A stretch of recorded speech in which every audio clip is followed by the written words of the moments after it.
Telugu news channel కి స్వాగతం. గత వైసీపీ ప్రభుత్వంలో పులివెందుల నియోజకవర్గంలో అనేక మంది ట్రిపుల్ జేఎన్టీయూ కస్తూర్బా స్కూళ్లలో ఇలా ప్రతి దానిలో ఉద్యోగాలు తీసివేసి రోడ్డున పడేసి వాళ్ళ కుటుంబాలు నాశనం చేసిన వ్యక్తి ఎంపీ అవినాష్ రెడ్డి. అప్పుడు తీసివేసిన వందలాది మందిలో మీ ఇంటి ముందు ధర్నా చేసే పరిస్థితి వస్తుంది.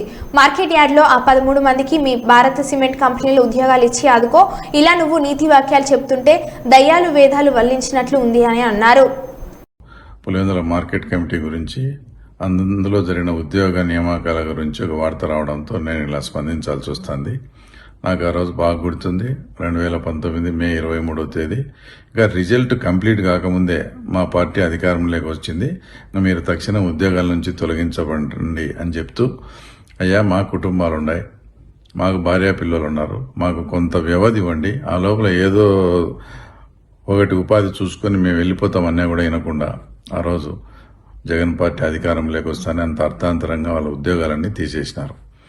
ఇప్పుడు వాళ్ళు మళ్ళీ తెలుగుదేశం పార్టీ అధికారంలోకి వచ్చింది కదా, ఆ రోజు మాకు తీసేసిన ఉద్యోగాలు ఏమన్నా మాకు ఇప్పించగలరా అని మా నాయకులను సంప్రదిస్తే వాళ్ళు దాంట్లో సాధ్యాసాధ్యాల గురించి దాంట్లో ఏదన్నా ఉందని వాళ్ళు ప్రయత్నం చేయడం జరుగుతూ ఉంది. దాన్ని అడ్డు పెట్టుకుని ఆ ఉద్యోగాలను కానీ తీసేస్తే మేము మార్కెట్ కమిటీ ఎదుట ధర్నా చేస్తామని అవినాష్ రెడ్డి మాట్లాడుతూ ఉండడం అసలు దయ్యాలు వేదాలు వల్లించినట్లుంది.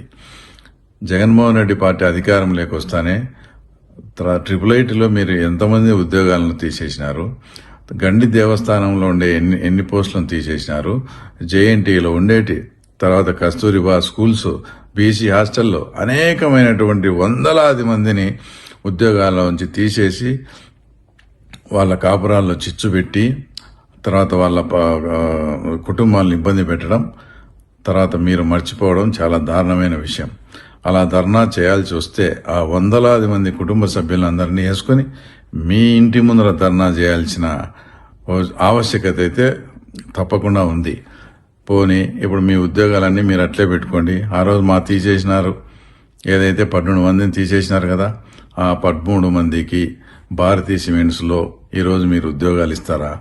మేము భారతీయ సిమెంట్స్లో ఉద్యోగాలు చేసేదానికైనా మా వాళ్ళు అంతా రెడీ. అంటే మేము తీసేసిన వాళ్ళ కుటుంబాలు, మీరు వందలాది మంది తీసేసిన కుటుంబాలకు వాళ్ళకు భార్య పిల్లలు ఉండరు, ఏముండవు, వాళ్ళ వాళ్ళు సావాలా అని ఇలా అధికారులను బెదిరించి మేము ధర్నాలు చేస్తాం అది చేస్తాం అనడం కరెక్ట్ కాదు.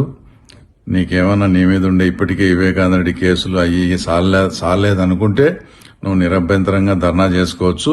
ఎందుకంటే ఈ 5 ఏళ్ళు చాలా ప్రశాంతంగా బతికినారు. మీరు ఏం చేసినా కూడా మీ మీద కేసులు లేకుండా ఇప్పుడు వాటికి తోడు ఈ కేసులు కూడా తోడైతాయి. కాబట్టి అధికారులందరికీ నేను ఒకటే చెప్తా ఉండా, మీరు నిజాయితీగా ఉండి మీరు ఏ తప్పు చేయకుంటే ఎవరికి భయపడాల్సిన పని లేదు, ఏ పొలిటీషియన్స్ కు భయపడాల్సిన పని లేదు. మీ డ్యూటీ మీరు సక్రమంగా చేయండి. మీకు రూల్ పొజిషన్ ఎలా ఉంటే అలా చేయండి.